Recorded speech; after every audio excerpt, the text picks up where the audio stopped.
Sebutlah kisah Wirananggapati putra Raja Mataram. Beliau meminta izin kepada ibunya untuk mengembara ke negeri asing, yaitu Tatar Sunda. Ibunya merestui kepergian Wirananggapati dan membekalinya berupa pusaka Karembong Lokchan.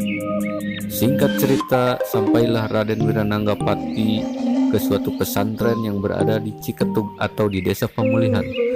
Pemimpin pesantren itu adalah Kiai Jabasraga yang mempunyai seorang anak bernama Nyi Suka Inten. Para santri di pesantren itu menghina dan memperolok Raden Wirananggapati yang terlihat kotor dan kumal. Dalam keadaan prihatin, Raden Wirananggapati diberi tugas menjaga ladang Kiai Jabasraga. Nyi Suka Inten tertarik oleh kepribadian Raden Wirananggapati, begitu pula Kiai Jabasraga.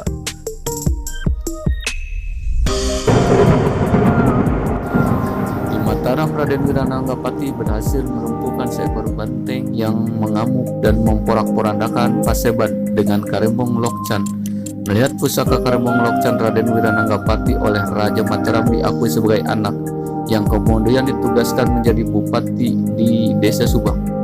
Raden Wirananggapati semula bernama Raden Masmuria Martapura, yaitu bergelar Pangeran Adipati Anom. Beliau adalah pewaris tahta kerajaan Mataram dari Panembahan Krapyak yang bergelar Sesuhunan Adi Prabu Anyakrawati Senopati Ingalaga.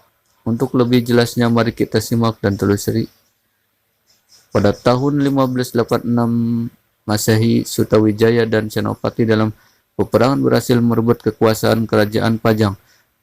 Dengan demikian, Mataram yang tadinya hanya berbentuk kadipaten yang tunduk kepada kerajaan Pajang sekarang naik kedudukan menjadi kerajaan. Maka berdirilah kerajaan Mataram yang pertama dengan digantikan oleh putranya yang bernama Raden Mas Jolang, dan setelah menjadi Raja Mataram kedua bergelar Panembahan Krapyak atau Sesuhunan Anyakrawati Senopati Ingalaga Mataram.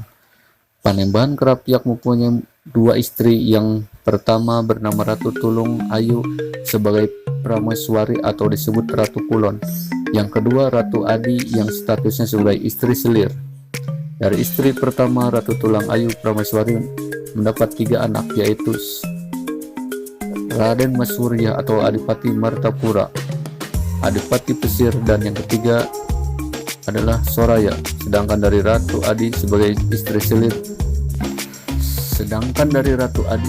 istri selir dapat anak satu, yaitu Raden Mas Rangsang atau Sujatmiko Abdurrahman. Nah, Raden Maswurya Martapura atau Adipati Anom inilah yang kelak bernama Raden Wirananggapati yang menjadi aku atau dalam pertama Desa Subang, jika bakalnya Desa Subang. Sedangkan Raden Mas Rangsang atau Sujatmiko Abdurrahman kelak menjadi Sultan Agung Raja Mataram ketiga.